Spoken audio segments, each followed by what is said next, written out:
Welcome to BSA Talks. I'm Dave Ross. Thank you for coming. We're going to talk today about how do you can call it work-life balance. It's how do you live as an entrepreneur and not kill yourself. There's no secret to the fact that the life as an entrepreneur, especially when you're new at it, is all-consuming if you let it. It will take over all of your available time and more time than you have, and you'll still be frustrated that you're not getting things done. Welcome to the world. That's the way it is. But there are things you can do and things you can avoid doing that will help. Keep in mind that your work, however valuable it is and however much fun it is not your life. That life is other people. Life is time spent on things that matter to you, that are of cosmic significance, not just where you're going to make some money. And always keep that in mind. You can't always pay attention to that, but always keep it in mind. If you can't take long periods of time, take short periods of time. If you can't take a week off, take a day off. If you can't take a day off, take an hour off. And just because you feel yourself frustrated, nothing else, go take a walk and take an hour to yourself. But the important thing is you don't destroy relationships outside of work. Your work relationships are probably fine, especially since you guys are friends to begin with, or are friends, and that really helps you. But each of you have your own private lives that you live outside of work. Make sure that the people that you spend them with understand what you're going through. Share it with them. Not, oh my gosh, here's what we're doing in this company, we're doing this. No, share how it affects you on it. And they will often make suggestions. Well, if you just took me out to dinner once a week, that would really make things better. And we didn't talk about business. That would make things better. Let the other people, girlfriends, wives, friends, whatever, contribute to what you decide to do. So Dave, I want to share with you something that I've been working on for a long time that is very important to me, and that is a Discord channel for business. On it, there will be a lot of free information, but also access to me.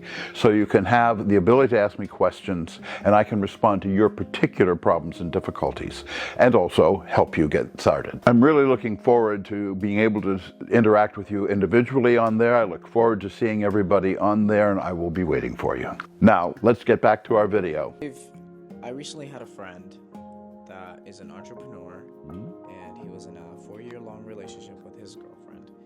And when his business started taking off, his business consumed his life. As every young entrepreneur knows, and as you know, Dave, the first few years are crucial, or the business will fail miserably. That's true. So after working countless hours and not spending enough time with her, his girlfriend left him.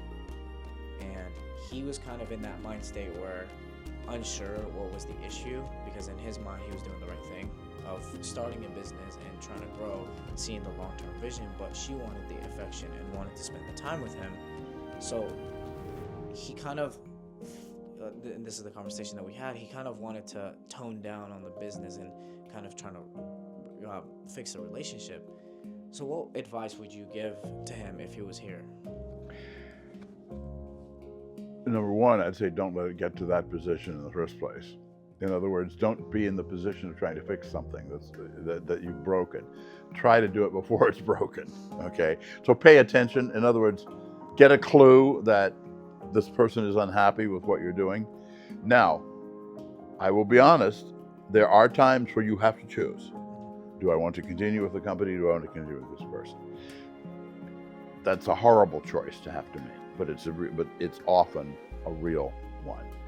Now, I tend to most of the time bend towards the person because I'm a people person. I like people and don't like hurting people, and besides, I like having fun. But you have to each person has to make up his or her own mind. But I would be dishonest if I didn't emphasize that the life of an entrepreneur, especially in the early years, is extremely difficult. It's a lot of work. It's a lot of not having a clue what you're doing. It's a lot of cutting everything else out of your life except the company. As much as you can avoid doing that and still do the work for the entrepreneurship, it's good and it's worthwhile and it is possible, but it's very difficult to do. It's setting a work-life balance that is sometimes impossible, and so you can't do it, but sometimes it is possible. I remember when I founded the most recent company, I get away with this because they want me and that sort of thing. You can't get away with that at the beginning. But what I did was I said, look, I will come. I'll do this. I'll do it full time and all that sort of thing. But here are my requirements. I'm going to continue my weightlifting and my training. I'm going to continue my athletics. I'm going to continue these things outside. I'm going to continue spending time with my family, and those are going to happen, and they're going to be this many hours a week. If that's okay, then I'll work with you. And that was a company I was starting. That wasn't like being hired by somebody, and it worked. I did that. I still got everything done. Another thing that is critically important is this: don't get trapped into the idea that busyness is the same thing as business, despite the words being the same. Explain that. I have seen far too many entrepreneurs, and I've seen it myself, of working for the sake of working, not for the sake of actually accomplishing anything. Spend a fair amount of time in your day figuring out what you're doing you don't have to do, that you don't need to do. One of the things that I was talking to Tony about, and I still want it to be resolved, is that I suck at scheduling people. Yes. Other people. I hate doing it and I'm still trying to put together the California trip, not getting anywhere. I need somebody to do that, and I'm willing to pay them to do it because I can't, and I'm letting things slip through the cracks. There will always be things like that you see and you can avoid. I once, when I was in the height of entrepreneurship, I hired somebody to pay my bills. Wow. I said, here's my checkbook, here's my bills for the month. You write the checks and mail them in. So is that to eliminate distractions, or is that... That's to just eliminate the time that I was spending doing it. So and also not doing it and then having to deal with them calling me and So as an entrepreneur, your time was more valuable at that time. My time was more valuable and it wasn't there for paying the phone bill, right? But the phone bill still had to be paid. So I arranged, somebody actually came to me and said, I can do this for this amount of money and save you a lot of effort. And I said, done. And it worked beautifully. Yeah. It worked. I did it for, quite a while before we got automatic bill pay. Yeah. Being able to offload things like that is critically important when the company or you can afford to do it. I mean, people don't really have secretaries anymore, but they do have assistants that do a lot of stuff, like the scheduling, like the what has to happen at a certain time, where you are in the workload of a particular thing. You have to be here this time. You have to be here this time. You have to be here this time. Just remembering that you have to be in these 15 places drives you nuts. If you're like me, you're saying, "Oh my God, I got all this stuff." If somebody is telling you you're going to be here on Tuesday, you're going to be here on Wednesday, you're going to be here on Thursday, it's much easier. Yes. At least for me it is. So that's another way of doing it, is get help when you can afford to get help. And when you can't afford to get help, document where you could use help and what somebody could do for you. And also, there's always things you waste time doing. I waste time. I find myself playing free cell, and it's not worth it. But what I'm doing is I'm taking a safety valve. Go do something more useful with your safety valve than playing free cell.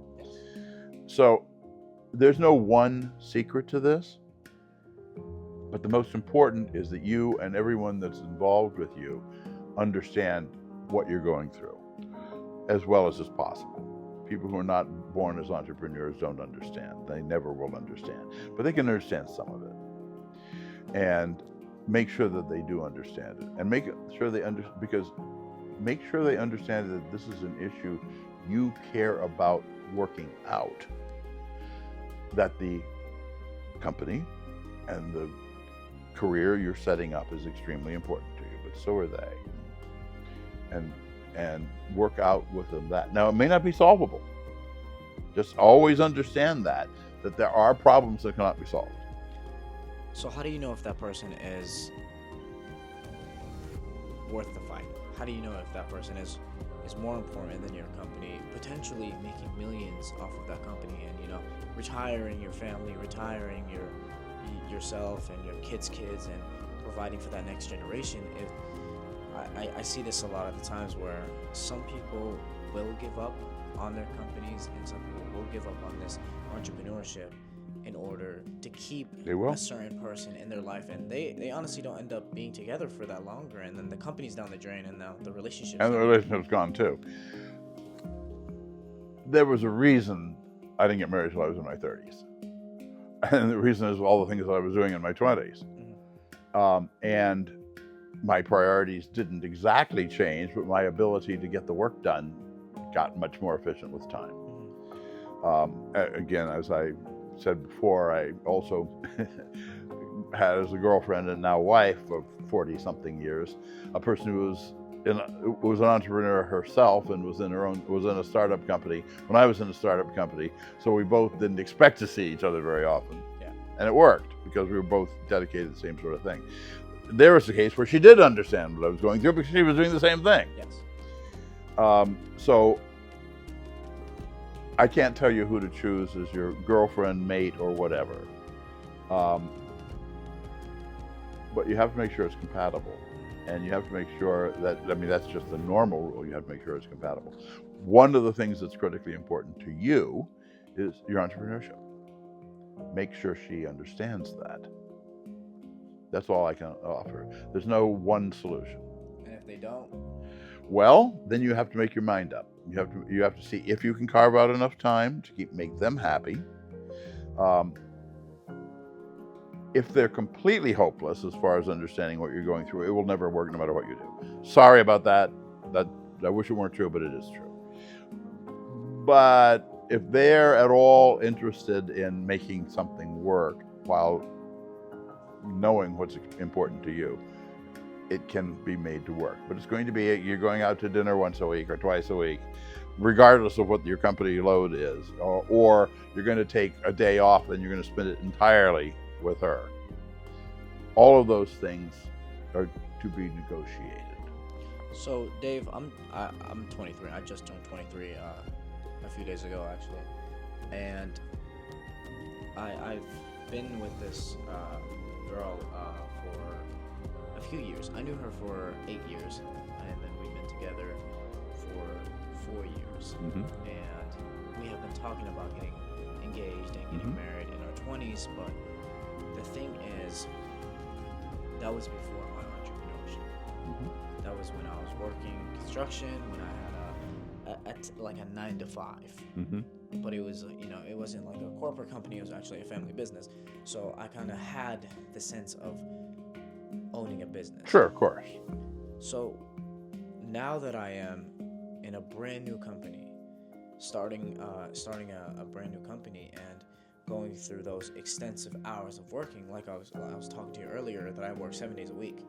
Mm-hmm. And it's been 6-7 weeks in a row that I haven't had a break. But now that I'm seeing this, and we're supposed to get engaged this summer, actually, I'm kind of a little scared, and in a way of not getting cold feet, but in a way of maybe she doesn't understand this. Maybe she doesn't understand what I'm truly got myself into, because I can't afford the time to spend.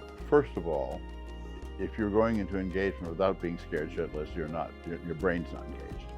I'm not saying there's anything wrong with engagement in marriage. I'm just saying that you should be concerned because it's an extremely important situation. The only thing I can suggest to you is talk it through with her and make sure that she does understand. Not says she understands, but actually does understand that there will be times when you have to drop things and go do something because there's an emergency in the company. Mm-hmm. And this is not going to go on forever. The goal is for you to do this and make money, and then gradually, as you get more competent at it, there'll be more and more time for the family. I never failed to spend time with my family. Yeah. But I didn't have them until my last child was born. I was over 40, and as a result, that really helped.